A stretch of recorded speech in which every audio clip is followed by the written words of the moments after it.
할렐루야. 여러분, 연일 이어지는 폭염과 코로나로 많이 힘드시죠? 그래도 저와 여러분이 버티고 살아갈 수 있는 그 힘의 공급은 주님의 은혜인 줄 믿습니다. 아멘. 오늘은 계속해서 렘브란트의 소묘 작품을 좀 살펴보길 원하는데요. 제목은 노아의 방주라고 하는 작품입니다. 창세기에 그 이야기가 등장하지 않습니까? 창세기 1장에서 하나님께서 말씀으로 하루하루 창조의 역사를 이루어 가십니다. 그러시면서 반복되어지는 말씀이 있습니다. 보시기에 좋았더라. 아멘.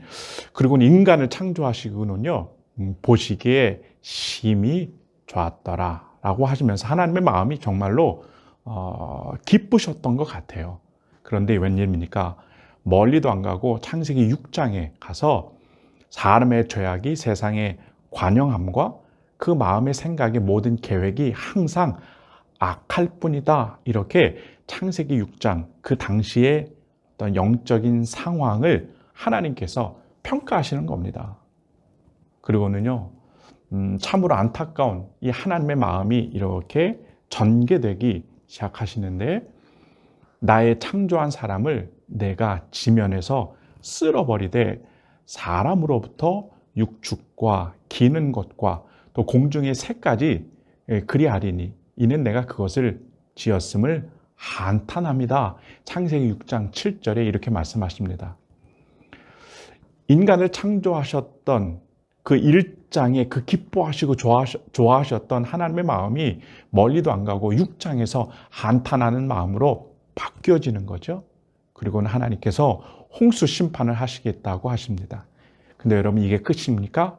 아닌 거죠. 인간을 사랑하시는 그 하나님의 열심히 노아에게 방주를 만들게 하시고 그 방주에 들어가는 사람만큼은 살 수 있겠다라고 하는 하나님의 약속이 보장이 됩니다. 이렇게 구원의 역사를 새롭게 계획하시는데요. 이것이 신약으로 넘어오게 되면 이 방주가 예수 그리스도의 십자가의 모형이 되는 겁니다. 저와 여러분이 이 십자가라는 구원의 방주 안에 거하시는 그 구원의 이 은혜를 누리시는 저와 여러분 되길 축복합니다. 오늘 작품은 구원의 방편인 이 방주를 바라보는 사람들의 모습이 아주 이렇게 대칭적으로 잘 묘사되어 있습니다. 여러분, 이 그룹을 한번 보실까요? 성경에 보니까 노아와 아내, 그리고 셈, 함, 야벳 아들들이죠. 그리고 그의 아들들이 방주로 들어갔다고 하는데요. 바로 이런 사람들인 것 같습니다. 이분들을 조금만 더 자세히 보면요, 또 나름대로 큼지막한 짐꾸러미들을 가지고 들어갑니다. 지금으로 말하면 이사를 하고 있는 모습이죠. 저는 이분들을 보면서 아브라함의 믿음이 생각이 났습니다. 히브리서 11장 8절에 보면 믿음으로 아브라함은 부르심을 받았을 때에 순종하여 장래 유업으로 받을 땅에 나아갈새 갈 바를 알지 못하고 나아갔으며, 이렇게 이야기합니다. 갈 바를 알지 못하지만 말씀을 믿고 나아가는 이 모습이 너무나 아름답게 보이기 시작합니다. 여러분, 또 왼편에 한번 있는 사람들을 보실까요? 옷차림새를 보면 아마도 세상적으로 잘 나가는 사람들임을 한눈에 저희가 알 수 있습니다. 노아의 가족들은요, 방주를 바라봅니다. 그리고 방주를 향해서 걸어가는 이런 모습이 있는가 반면에, 여러분, 이 사람들은요, 손을 펴서 방주를 가리키는 하지만 방주를 쳐다보지 않습니다. 그리고 그들만의 이야기를 서로 주거니 받거니 하는 모습입니다.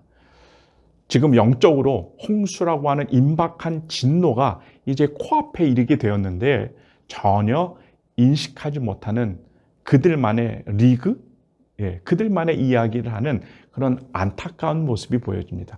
창세기 19장에 보면 소돔이 멸망한다는 말씀 앞에 롯의 딸들의 사위들이요, 농담으로 받아들입니다. 렘브란트는 홍수 심판의 날을 대비하는 그룹과 그렇지 못한 그룹을 상반되게 보여주면서요, 어떤 영적인 비밀을 알려주고자 했던 것 같아요.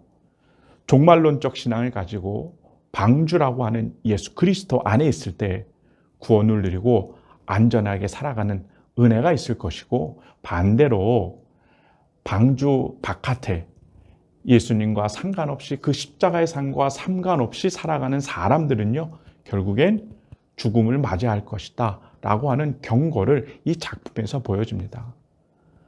이 영상을 함께 보시는 여러분들, 말씀을 믿고 방주를 쳐다보고 또 그것을 향해서 십자가 믿음의 발걸음을 걸어가는 그 그룹 속에 여러분의 모습, 또 여러분의 이름이 기록되어 주시기를 간절히 축복합니다.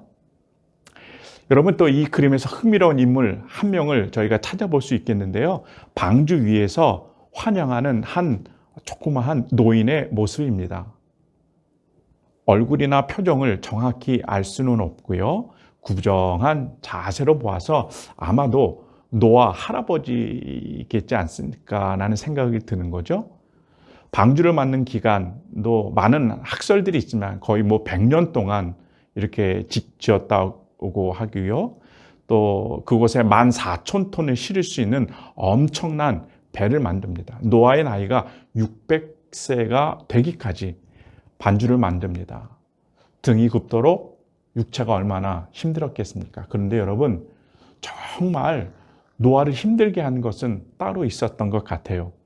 방주를 왜 지어야 하는지 모르는 주변 사람들이, 세상 사람들의 조롱과 손가락질, 심지어는 정신 나간 사람이다 라고 하는 비난도 아마 들어야 했을 겁니다.